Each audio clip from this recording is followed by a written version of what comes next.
Of all state political crimes, the use of torture, such as electric shocks or waterboarding, to gain information from suspected political criminals is perhaps the most notorious.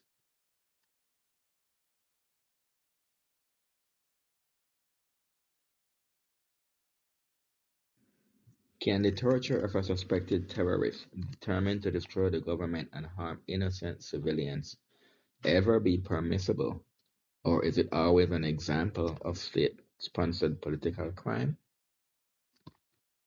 While most people loathe the thought of torturing anyone, some experts argue that torture can sometimes be justified in what they call the ticking time bomb scenario.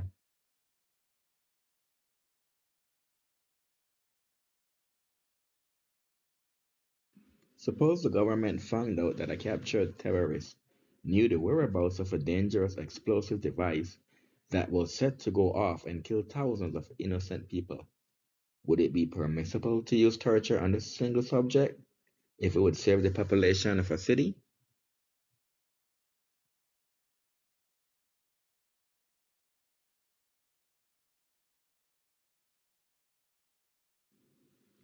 The ticking time bomb scenario has appeal. Famed social commentator and legal scholar Alan Dershowitz argues that the vast majority of Americans would expect law enforcement agents to use any means necessary to obtain information needed to prevent a terror attack.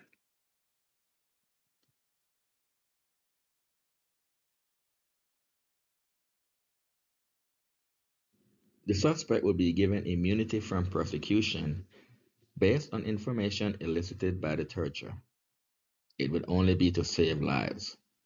The warrant would limit the torture to non lethal means, such as sterile needles being inserted beneath the nails to cause excruciating pain without endangering lives.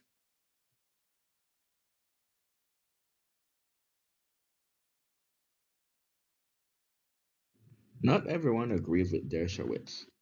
Opponents of torture believe that even imminent danger does not justify state violence. There is a danger that such state sponsored violence would become calculated and premeditated. Torturers would have to be trained, ready, and in place for the ticking bomb argument to work. We couldn't be running around looking for torturers with a bomb set to go off, could we? Because torturers would be part of the government bureaucracy, there is no way to ensure that they would only use their skills in certain morality justifiable cases. Siegel, 2018.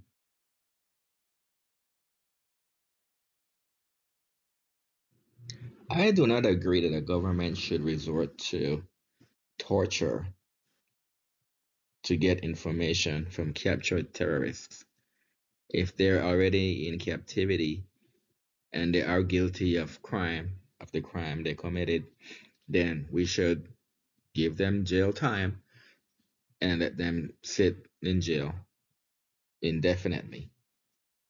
Torture will let us be as bad as other countries around the world who sponsor state terrorism. These are the same countries that we fight against. So by conducting torture, we're no different from those who do.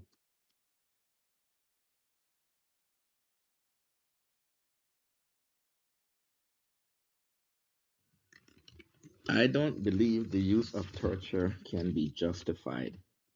Even though the ticking bomb scenario appears valid, there are still consequences for countries who use torture as a means of getting information.